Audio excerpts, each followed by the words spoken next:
होते हैं ना, तो जो अच्छे पल गुजरे होते हैं ना परिवार के, वो कांटे की तरह चुभते हैं, बहुत परेशान करते हैं कि कहाँ वो इंसान जिसके साथ हमारी आगे की जिंदगी अदरवाइज ये कहावत है ना, वो कहते हैं इंसान की गलती आती जाने के बाद या जरूर है मरने के बाद हो जाने के बाद। तो उस लिहाज से मैं आपको ये कहूँ कि आप दोबारा, मैं माता रानी से ये दुआ करता हूँ कि दोबारा कभी ऐसा मोड़ आपकी लाइफ में ना आए। आप खुशी से रहो, अच्छे से रहो, हमारे यही दुआएं हैं। हमारे को बहुत गाइड किया सर लोगों ने। हाँ जी, आप केस क्यों नहीं करते, क्यों नहीं करते आप केस, जल्दी करिए। पता लगाओ। मैं बोल रहा वो मेरे ऊपर डिपेंड है, मेरे करना है कि नहीं। बहुत अच्छा कि देखिए लोग जो है ना वो मेरी सोच है, मैंने करना है कि नहीं करना, मैंने क्या सोचा। ये यही समाज है, यही सोसाइटी है जिसने जो है बड़े बड़े क्रिमिनल तैयार किए हैं। Criminal are made by this society because of their unbecoming behavior, their attitude, their non-cooperation, their other such kind of things in life. वो क्या करते हैं, मिसगाइड करते हैं।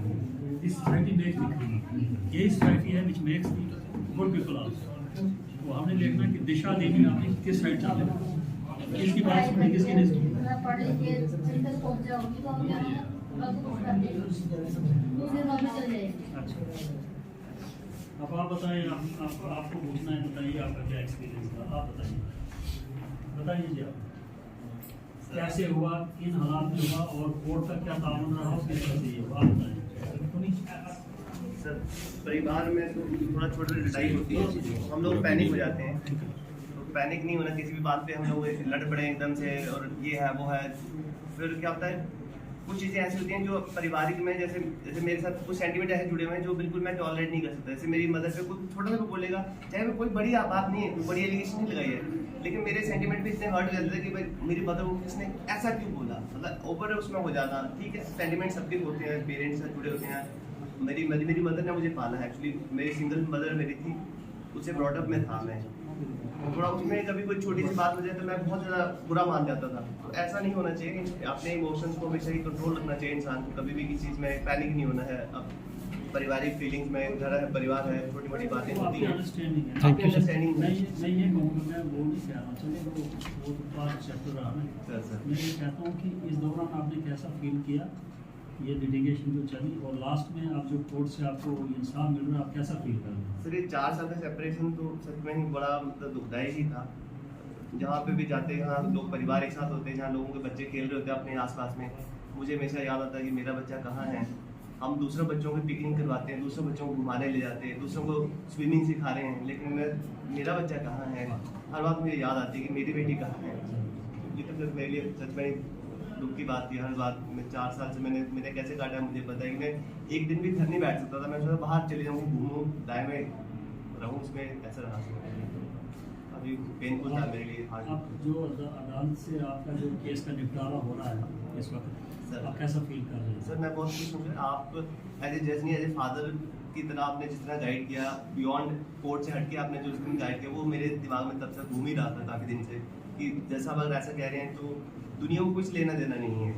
आप लड़ते रहोगे, कोई किसी को कोई फर्क नहीं पड़ रहा है। आप जिस तरह से आपने फादर ने सिखाया, उससे काफ़ी फर्क पड़ा। मेरे दिमाग में असर घूमता रहा मैं कि हाँ हम तो लड़ ही रहे हैं, क्या फ़ायदा इसका है। अल्टीमेटली जब आप भी ऐसे बता रहे हैं कि हाँ ऐसा नहीं है, क्या डिसीजन दे सकते हैं हम लोग आपस में, आप परिवार हो तो क्या है। आप खुश हैं इस वक्त? मैं खुश हूँ सर, मैं खुश हूँ। मेरी बेटी मेरे पास है। इसमें आपके जो वकला है ना, आपके वकला का भी बड़ा ताउन रहा है। देखिए हम तो अपना काम करते ही हैं, लेकिन जो वकील लोग होते हैं इसमें वो एक ब्रिज का काम करते हैं, एक पुल की तरह काम करते हैं। वो आप लोगों को कोर्ट के साथ जोड़ते हैं। तो मुझे तो लगा इस केस में आपके वकला ने भी काफ़ी, आपके जो वकील थे इन्होंने भी काफ़ी कोशिश की। तो दिलाकर मैं ये कहूँगा कि ये सबका जो है एक इस तरह का एक कोशिश रहती है।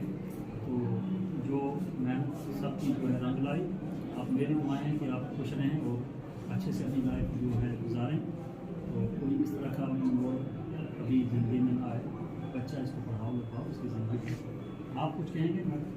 सर मैं ये कहना चाहती हूँ कि कभी भी मतलब society is good for everything. Society एक पार्ट है, वो बहुत ज़रूरी है, लेकिन उसमें ही कुछ ऐसी चीज़ें होती हैं, ऐसे एलिमेंट्स होते हैं, ऐसे लोग होते हैं जो एक दो-धारी तलवार की तरह काम करते हैं। आपके फेस पे वो कुछ और बोलेंगे, बट पीछे से कुछ और बोलेंगे। एक तरह से आपको बोलेंगे झगड़ो, लड़ो, ऐसा करो, वैसा करो, उसको ये सबक सिखाओ, वो सबक सिखाओ। जब आप उस फेस में चले जाओगे ना, वही कहेंगे ये तो गलत थी, ये ऐसे करती थी, वैसे करती थी, उसने अपनी चीज़ें अपने घर की फैमिली को ख़राब किया। तो हमें अपने थॉट को लेकर instead of thinking about people what they are saying.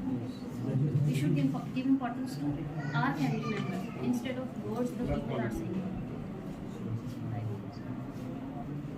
तो जो यहाँ लोग ने ये हुआ फैसला ठीक ही है, इससे नहीं है कोई शायद आपका घर 10-11 बच्चे का आपको बढ़ाओ जाओ, ये सब बात